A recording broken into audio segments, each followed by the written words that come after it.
Hey everybody, what we're going to do is go through our density of solids lab and try to find out if the density of different pieces of an object have the same density.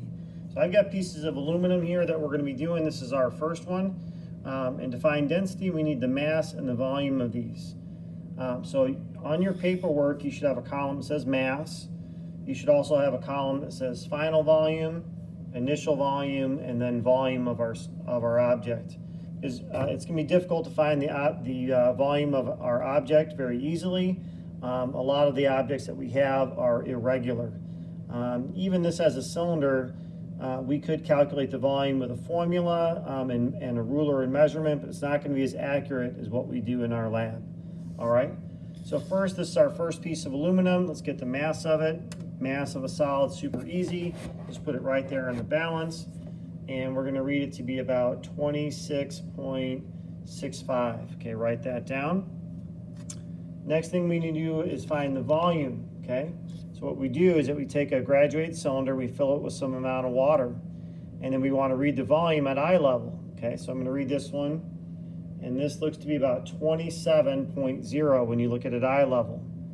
So that's our initial volume, 27.0. Now what we're going to do is we're going to add our piece of metal in there, and the water level is going to go up, and we're going to record the final volume. Okay, when you're adding your solid on there, try to do this on an angle so that the water doesn't splash out. All right. First time I did this, the water did splash out because it's kind of a heavy piece of metal. All right. So let's record the final volume. We see that the volume went up. So our final volume, looking at eye level, was 37.0. Okay, so to find the volume of our object, we need to figure out how much it went up. So you're going to subtract your final minus your initial volume. All right, so that's going to get you your volume of your object. Okay, set that aside, and we got 3 more samples to do in the same way. Okay, second sample that we have, the mass is 17.69 grams, and we're going to find the volume by displacement again. Okay. So I've got another graduated cylinder here. The initial volume, looking at eye level, is 24.0. Okay, and we're going to put our another piece of aluminum here. This is our second sample. Okay, and we're going to read the final volume at eye level, and final volume at eye level was 31.0. All right, 31.0 was the final volume. Okay, third sample has a mass of 14.15, so 14.15 roughly, or 14. Balances tend to jump around a little bit, but shouldn't impact our data. So that's our mass. And then let's get the initial volume. Almost forgot. Initial volume reading at eye level is 23.0. So 23.0 is the initial volume. Okay, put this on an angle.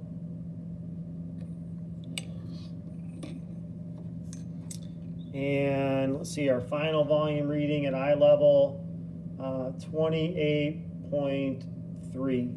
28.3 is our final volume. Okay. And the last piece of aluminum that we have, you can set it on here if we want, so you can see it a little bit better. It's got a mass of 12.32 grams. Okay, a new graduated cylinder for us, and the initial volume at eye level, 25.5 milliliters, 25.5. And let's add our piece of aluminum in here. Okay, and our final volume at reading at eye level is around 25.9, about 25.9. Again, due to the angle of the camera, it's hard to read at eye level. That's why I'm picking it up and looking at it. All right, so that final volume again was 25.9.